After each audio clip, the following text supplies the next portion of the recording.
Sebelum terjadi COVID, dunia ekonomi mengalami guncangan cukup besar di mana perilaku milenial dan zilenial yang saat ini usianya antara 10-23 tahunan para teenager plus minus, dan kaum milenial yang usianya antara 23-40 tahunan mempunyai perilaku yang berbeda dengan generasi di atasnya, kaum generasi X dan baby boomer. Generasi milenial dan zilenial disebut generasi digital. Mereka ngacak-ngacak cara berbisnis kaum kolonial generasi di atas mereka. Generasi digital itu kejam. Mereka membunuh banyak hal. Yang dibunuh adalah apa yang generasi atasnya lakukan, mereka tidak lakukan lagi. Salah satunya yang dibunuh adalah perkantoran. Jam kerja kantor, bentuk organisasi kantor dan usaha, semua nggak seperti dulu lagi. Dunia bisnis terlalu formal, pakai absen misalnya, atau HRD-nya yang ketat, kecuali pabrik. Mereka nggak suka dan nggak mau melakukan itu. Pokoknya mereka mematikan dan merubah hal-hal yang disukai oleh orang tuanya. Misalnya lagi, perilaku suka traveling, juga suka bosenan, sehingga tempat tinggal sukanya pindah-pindah, kerjanya pindah-pindah, nggak baca buku tapi nonton,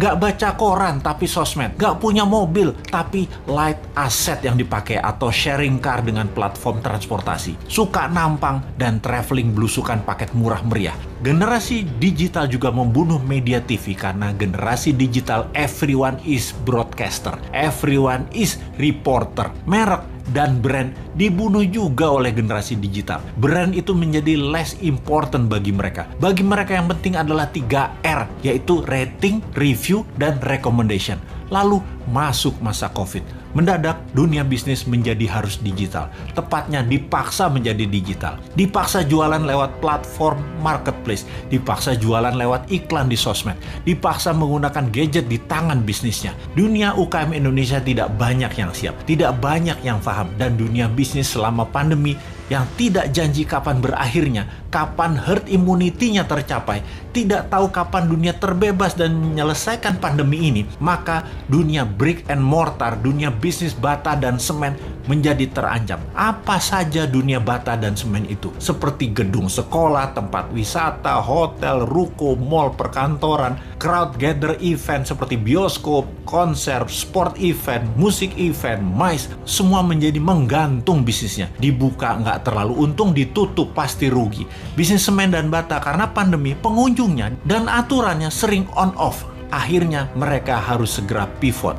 Hiburan pindah ke rumah, pindah ke tangan, pindah ke gadget. Pokoknya semuanya pindah ke digital. Inilah masa killing time bagi bisnis yang tidak bisa pindah ke digital. Bagi yang lambat beradaptasi, siap-siap gulung tikar. Catatan ya, COVID akan berada bersama kita selamanya. Pandemi biologi ini tidak akan selesai karena bisa saja bukan hanya virus ini mutan, namun virus lain lagi terjadi yang selama ini diam-diam saja, lalu terancam dengan adanya vaksin, maka mereka kemudian melakukan mutasi. Flu bisa menjadi virus yang mematikan, bisa saja terjadi. Ebola, SARS, AIDS, semua bisa bermutasi dengan vaksin di tubuh manusia. Siapa yang tahu? Ini bukan nakut-nakuti, tetapi sebagai orang yang lama dilatih dengan threat analysis, maka melihat ancaman harus segila mungkin dan kita harus punya antisipasinya sekarang. Jadi, tidak ada kata post-pandemic, yang ada adalah bagaimana mengambil peluang dan tetap survive di masa ini. Selama 5 tahun ke depan, masa kegelapan sebagian dunia bisnis mungkin bisa lama terjadi. Sekali lagi, sebagian dunia bisnis lama masuk masa kegelapan dan akan musnah. Dalam 5 tahun ke depan ada 30% macam bisnis baru dan ada 30% macam jenis pekerjaan yang baru lahir. Dalam 10 tahun ke depan ada 60% pekerjaan yang sekarang ada musnah dan ada lebih dari 60% pekerjaan baru yang saat ini belum ada macamnya akan muncul. Yang paling parah adalah pemerintahan. Kalau menggunakan cara lama, pola pikir lama, banyak negara yang akan musnah. Inilah yang mau kita ingatkan ke depan. Pastikan calon pemimpin ke depan mengerti apa yang akan terjadi ke depannya nanti. Calon pemimpin ke depan harus punya tim yang solid dan berpengalaman dunia internasional. Calon pemimpin ke depan tidak hanya dia populer, tapi dia paham dan terbukti bisa menjadi pemimpin visioner dan leader yang tegas. Kalau dilihat di etalase saat ini yang akan memimpin ke depannya, masih banyak hal yang harus mereka buktikan. Seperti yang saat ini deh, ternyata di awalnya sangat bagus program kampanyenya, baik incumbent maupun penantangnya. Ketika keduanya bergabung dalam satu wadah, sama COVID aja keok. Sebelum COVID aja sesungguhnya sudah tren turunnya. Tambah COVID, jadi minus. Tambah lagi kalau perang Tiongkok Amerika Jilid 2 terjadi, bengek bernegaranya pasti. Tambah fakta lain lagi, yaitu perang biologi pandemi ini berkepanjangan, kejet-kejet gejala stroke bernegaranya. Belum lagi yang sejak 4 bulan yang lalu kita dengungkan, perang cuaca yang bisa membuat kelangkaan pangan terjadi. Wes ambiar bernegaranya kalau tidak bisa membuat antisipasinya. Jadi kita ngeledekin incumbent, kita lanjut ngeledekin oposisi yang tidak memberikan solusinya. Kemudian apa solusinya New Mind? Sabar sebentar, ini lagi celingukan kiri kanan ngecek ada agen globalis tukang siomay nggak bawa hati di depan rumah. Gue mau beli dulu.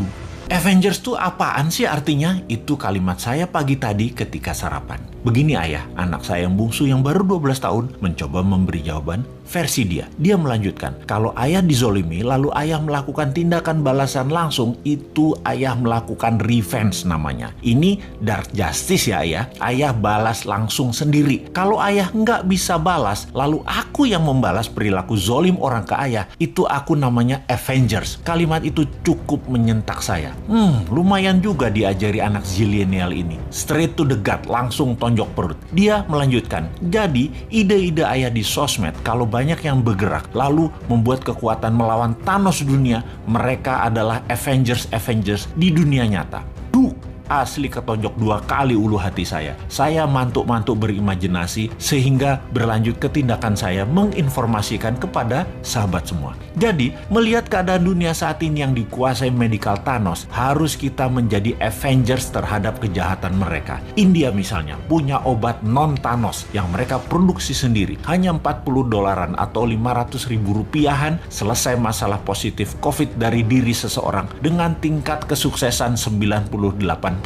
Di sisi ekonomi, keadaan ekonomi dunia yang dikuasai Thanos ekonomi yang namanya dolar dan sistem pinjaman IMF, kita harus buat imbangannya dengan rupiah. Thanos lain kita juga harus punya solusinya, yaitu mengalahkan Thanos teknologi Tiongkok, Thanos produk Tiongkok, Thanos uang Tiongkok, SDM Tiongkok yang sering dilindungi pejabat, yang kalau diganggu sama warga Indonesia akan mati Indonesia itu dan tidak akan dibantu lagi Indonesia itu sama Tiongkok. Ini berbahaya buat Tiongkok karena negara Tiongkok adalah satu-satunya yang bisa menolong ekonomi, dan jangan bikin marah karena mereka jadi nggak bisa bantu nantinya. Pejabat segitu rendahnya ya ke NKRI-anmu, kok herannya masih berkuasa dia, padahal rakyat nggak pilih dia loh, tapi dia bisa melakukan apa aja saat ini. Segitu kuatnya tanaman program mindset di masyarakat ya. Tapi bener deh, saat ini buzzer banyak yang japri DM ke bosman untuk tobat, bahwa setelah keluarga mereka banyak terpapar COVID dan bahkan meninggal, mereka mikir juga untuk selamanya menjadi corong semu kebenaran. Waduh, bahaya ini kalau lover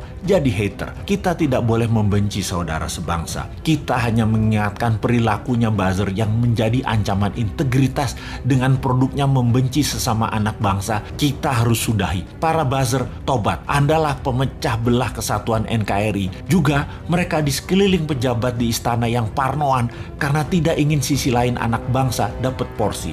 Menjadi pembisik pejabat dengan memberikan informasi untuk membenci kelompok yang menjual agama. Dan ini adalah generalisir yang berbahaya. Pendekatan solusi tersering dengan kekerasan itu juga harus disudahi. Ini bisa semakin meruncing perbedaan dan ini menunjukkan ketidaknegarawanan pejabat serba bisa itu. Karena apa-apa dia yang ditugaskan untuk menyelesaikan. Harusnya dirangkul. Harusnya anak itu kalau salah jangan dimarahi atau dihukum, tetapi dirangkul. Pak Harto sukses selama 32 tahun itu tidak anti pemuda angkatan 6667, tidak anti angkatan 72, 73, 74. Semua dirangkulnya, bahkan dijadikan menterinya. Pak Harto lupa aja mengadopsi angkatan 96, 97, 98. Ambiar dia jadinya. Merangkul dan memberikan jabatan sesuai kompetensi membuat siapapun yang tadinya berbeda diberi kesempatan. Kalau berhasil, pejabatnya dapat nama. Kalau gagal, yang atas nggak dapat celah, tapi yang rusak adalah yang tidak kompeten tadi.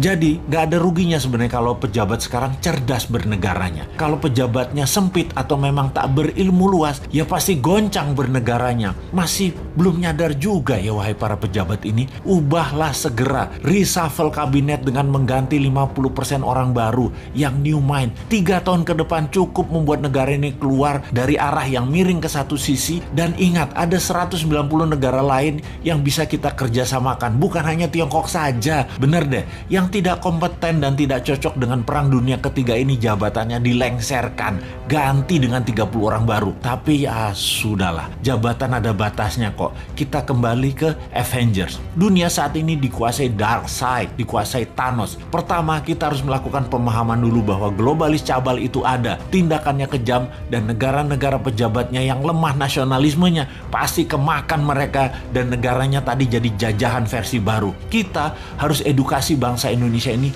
jangan bergantung pada asing-asing dan globalis, tetapi kita harus berdikari, kekuatan ekonomi sendiri, kekuatan kesehatan sendiri, bergandeng tangan dengan mereka yang nasionalis di luar juga banyak, seperti India salah satunya. Jauh-jauh hari Bosman mengatakan obat COVID India akan menjadi terkuat di luar Tiongkok dan globalis. Sungguh, India is the next China, Afrika is the next province of China, Indonesia bisa the next Amerika kalau pemerintahnya paham. Tapi urusan ini kita biarkan dulu. Sebarkan video-video Bosman ini untuk masyarakat memahami globalis musuh kita bersama dan oligarki perusak sistem bernegara Indonesia. Kita harus memberikan pemahaman bernegara level dunia demi NKRI utuh di bawah panji Avengers New Mind, yaitu Anda semua sahabat. Anda adalah Avengers New Mind.